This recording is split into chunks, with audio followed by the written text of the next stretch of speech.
there are three types of factoring that you're going to want to recognize how to do and how to do quickly. First is, if you see a greatest common factor, you want to remember to undistribute that common factor as quickly as possible, so you don't get tired out in these longer problems.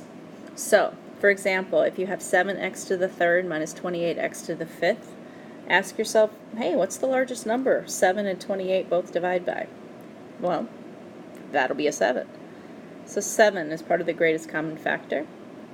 And then if there's x to the third in the first and x to the fifth in the second, then they have a common x to the third in common. You can take the smaller amount out of both. And so what do you have left if you undistribute, if you divide that back out?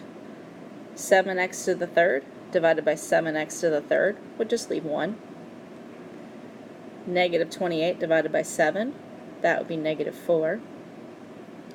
And if you had x to the fifth and you divide it by x to the third, remember you subtract powers, that's going to leave you an x squared.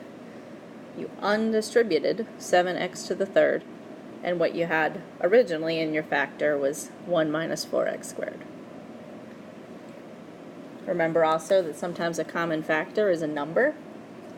So here we have 2x squared minus 10x plus 4. All of those numbers can divide by 2. So I can make it an easier problem for me to work with by dividing all my numbers by 2. So 2 divided by 2 would just leave 1, x squared. Negative 10 divided by 2 would be negative 5x. And 4 divided by 2 would be 2. Okay, that's our first type. Moving on. The second type of factoring we want to recognize and act on fast is when a equals 1 in a trinomial. We want to go straight to the FOIL problem that created that. So we want to write down our two parentheses here. And remember, whatever you put in first in the parentheses will multiply together to make this x squared. So x times x will make the x squared. We're always going to break up the variable. And remember, this is a shortcut for AC method. A is always a 1, so 1 times negative 14. We're looking for the numbers that multiply to negative 14 that add up to be the middle value, which is negative 13. So it might be a 1 and a 14, or the other things that make 14 are a 2 and a 7. If we have a negative number, remember one of our two numbers we pick has to be negative. So it's a matter of positive 1, negative 14, or negative 1, positive 14, or putting the negative on the 2 or the 7. So of course if we're trying to make 13, we're going to use this 1 and this 14. And if we want the middle number to be negative, we're going to make the 14 negative. The bigger number will have the sign of the middle number. Okay, one more of those. Over here with 1x squared minus 7x plus 10. Go straight to the parentheses because I see x equals 1, or a equals 1, sorry. Split up my x into x squared into x and x. And then I want to find the numbers that multiply to 10 that add up to be negative 7. So a 10 is either a 1 and a 10 or a 2 and a 5. 2 and a 5 makes 7, but that would be positive. So how am I going to make negative 7?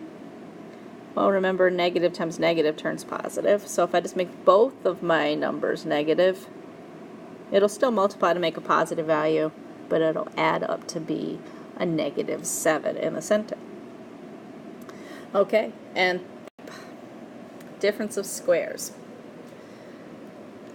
When we have a perfect square minus a perfect square, that's what difference means, minus, then they factor the same way every time.